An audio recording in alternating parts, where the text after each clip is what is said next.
So everyone's familiar with Craigslist misconnections. So this is a misconnection from the abominable snowman to his desired abominable snowwoman. On the white expanse of the Everest, I saw you spread across the snow, eyes wide and set on a cluster of clouds floating above the rocky peaks. When they crossed your view and you stretched your paw in their direction, I imagined you naming each shape the way that young ones do. A T-Rex on a bicycle, the state of California, the Mona Lisa hazily reconstructed across a canvas of air. I wanted to take your paw in mine and fly as high enough to feel their texture, to feel the wind whipping back our fur, but I didn't know how to do that. I wanted to daydream each shape into existence for you, but I didn't know how to do that. I wanted to say hello, to dig my claws into the soft snow beside you and watch everything transform above our heads, but I didn't know how to do that. I didn't know how to do that.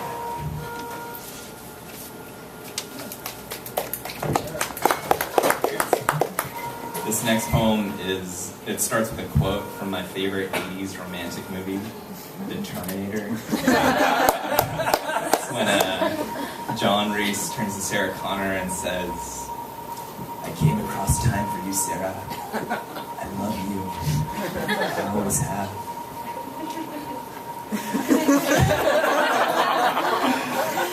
After being shot at and chased by killer robots on the 99th day of the machine apocalypse, I tried to write you a love poem. I dialed in the secret number combinations to all of the dreams you never shared with anyone but me.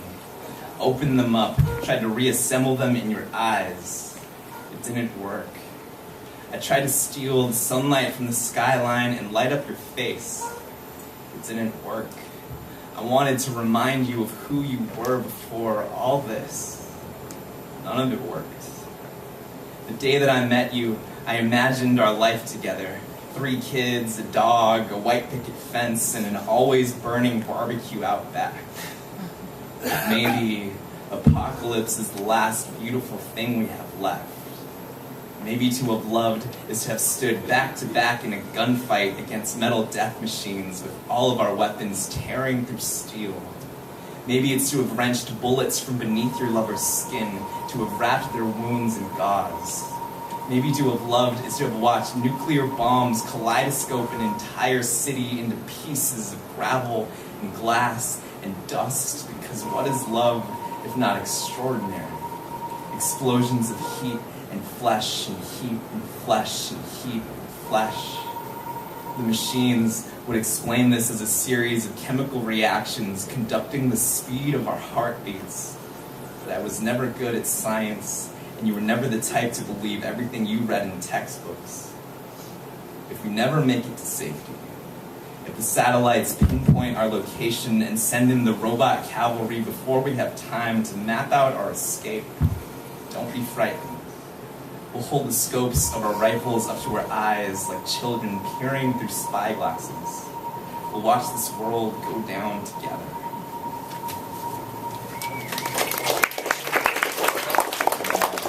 This is my last one. Yeah.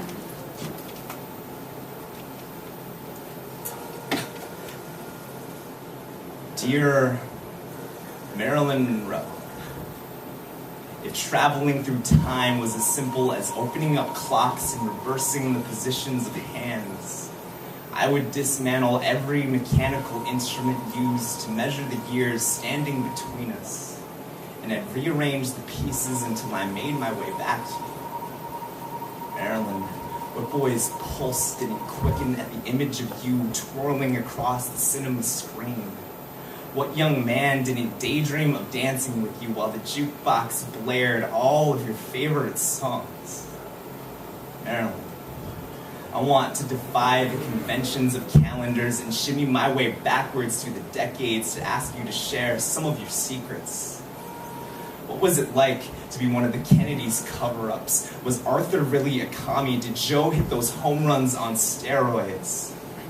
Marilyn, Marilyn, Marilyn, who were you before the camera shutters clicked and clicked and clicked? Who were you before all the pills, the headlines, the never-ending wine bottles, and all that crazy, chaotic jazz?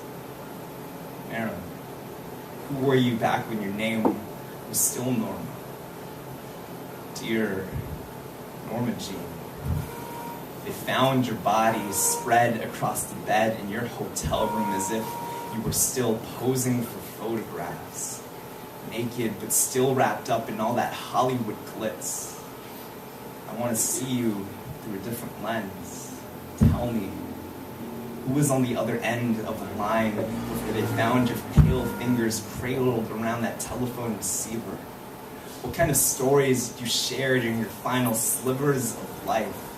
Tell me, who were you beneath the elegant costumes we all forced you to wear?